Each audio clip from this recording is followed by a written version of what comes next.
Hi, Dan. Hi, Aviva. I'm a slightly, let's say, I'm not going to say the word embarrassed, but I am very aware that as a filmmaker, you're probably laughing at my fabulous equipment here.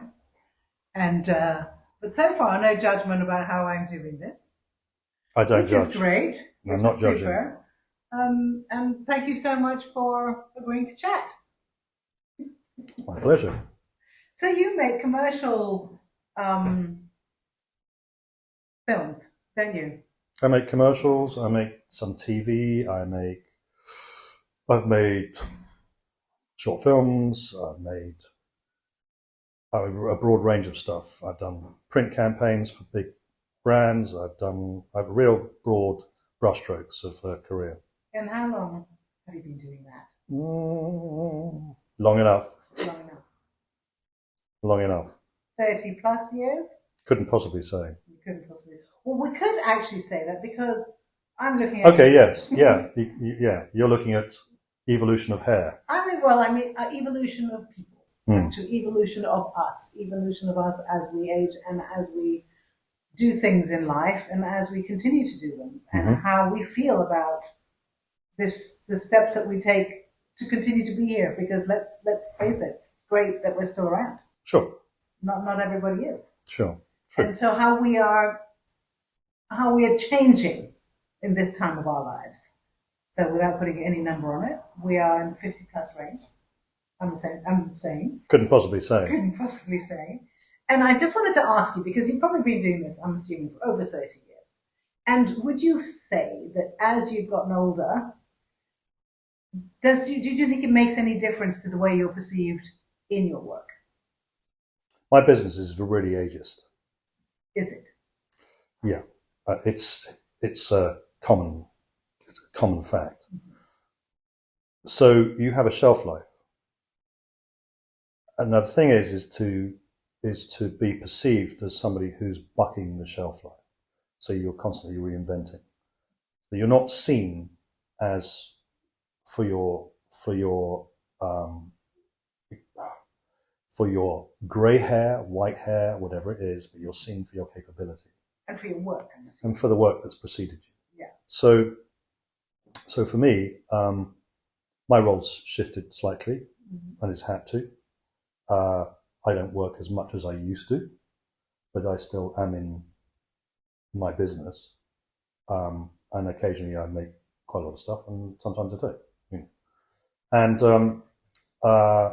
But I think there's been a turnaround, or there's becoming a turnaround where people value experience and don't care after a while what color your hair is, as long as you're speaking a language that makes complete sense. Do you think has that happened quite recently? Yeah, I think you're taken more seriously. Now you notch up. You're able to talk to people on a more senior level. Yeah. Because you carry weight, carry experience, and I think that then gives people comfort if they're going to employ you or ask you to do work for them or work on projects, whatever it might be. So you no longer have to be the hot shot with the camera who's. I don't think I think it's very difficult to retain that. Yes, for decades and decades. I think it is. I think you're lucky if you continue to work. Exceeding 50 plus. I think if you're still working and perceived to be different in your thinking, people quite like that. So it means that if you can continue to be fresh, I suppose, in your thinking. Yeah, it's reinvention of being fresh every time. Then you're only as good as your last job. Completely. But you are. Yeah. That's been my whole career. Yeah. You're as good as your last job. Yeah. I think that actually a lot of industries work that way, fortunately or unfortunately, but I guess it keeps the competitive edge going, because people still can't just lay back on their laurels and say, well, I've done that, so now. No, I think it's foolish to do that. But also maybe it keeps us younger? Yeah, I think there are a number of things that sort of do that. I think you've just got to sort of engage with the world on every level and not look at things I find I do it myself. I look at things that perhaps I don't know much about, certain aspects of culture, but I have to make sure I understand it and I'm aware of it, because if I don't, then I'm seen wanting. So do you think that's a positive thing in this time of your life to have to continue to stay on your toes? Yeah, I think it's incumbent on you permanently until somebody's digging a grave. Which we don't want. No. Which we don't. But I think that's the thing. I would, the way I've built my career is that I probably won't be making films, but I will be traveling and doing photographic projects that will resonate for me, that might not resonate for others. And if they do resonate for others, then there might be exhibitions or stuff like that, or whatever. And I'll keep that going. So for me, it's about being inquiring and interesting and interested and thinking about all of the things that is just, it's a creative solution. You look at a problem, you look at something in front of you and go, well, how can I turn that differently? Make that perceived in a sort of an unusual fashion, or something that somebody wouldn't think about. And do you think you are able to do that because of your experience? Yeah, completely. And these photographic projects that you do, are they more personal? Yes, they're all personal. Mm-hmm. Yeah. So do you feel now that you have a bit more time to pursue those more Ironically less so at the moment. Okay. But yes, yeah, I mean, that's my intention, is to sort of, I've done a series of work that travels, taking me around the world to places, and I want to continue doing that.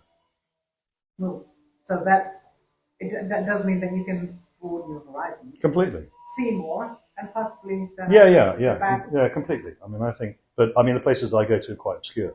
Yes. So, such as? Siberia,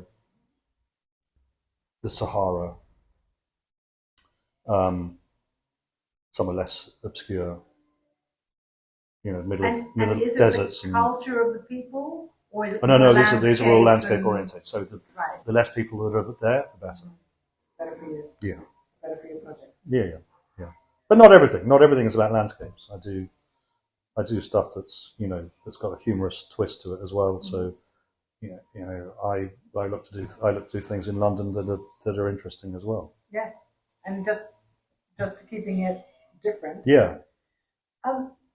So we haven't actually talked about grey, because I think that's just a metaphor for our position as we are. Grey matter. Grey matter. So what I wanted to ask you is, clearly your hair just started changing colour at some point. Late 30s. Did you give it any thought? No. I don't remember thinking about it. Because from what you've said, it didn't help with getting work, because as you say, it's a very ageist society. But there is, some people say things like, well, until I faded to grey. So how do you feel about that statement? There was no fade. There was no fade. You just continued. It's just a crossover. It's a perception of other people rather than me. So which is actually a really nice expression. Actually, it's a crossover. You just continued as you do, keeping yourself open. But I think I would say it's the same with your changing your body shape as well. I think you can either do something about it. You can make a choice. Yes. I could have coloured my hair. I think colouring your hair looks stupid. On older men, I think it looks terrible, and they don't. And it's the one thing that I see that I just go, it doesn't match your skin tone or your eyebrows, and therefore you can't get away with it. But it's a funny thing, because if women don't colour, they're judged often for not, and yet men are judged if they do want to preserve this idea of youth. So it's an interesting situation that we're in. Yeah, I mean, that's cultural as much as anything else. Yes. I think that's unfortunately a reflection of magazines and youth and disposable sort of approaches to life, in the sense of surgery and it continues. And I think we're a generation, or certainly I'm a generation, where I guess when I was much younger, I thought maybe I should do something, but the whole idea now fills me with horror. And when you are working on your commercial projects, do you often work with people? Oh yeah, up to 150 people sometimes, or in the past, large crews in big locations or whatever, or small crews, whatever. But the ones who are in front of the camera, is there any kind of shift, have you noticed, with the colour of their hair or the age that they are, or does it depend on the project specifically? It shouldn't have anything to do with it. Doesn't. So no one's particularly. You cast people for the role that they need to be. But what my question is, do you feel that there's more of a move to include older people in certain projects? I think nowadays, when I see stuff, I think there's more inclusion across the board. Yeah. But I think it's not specific to being grey. I think it's across more all. Cultural. Yeah. So there isn't a shift to older people. It's just a shift to more inclusion. Well, I think in the States, I mean, there are some big brands that did stuff with older people, and they look great because they still enjoy life. Yeah, I mean, who's to say you can't enjoy your life? Yeah, you don't have to be 25 and whatever, because it's more about humankind. It's just when you get older, you feel the heat slightly differently, as you feel the cold slightly differently. Anyway. But it's been great talking to you, Dan. Thank you so much indeed. I've really enjoyed your chat.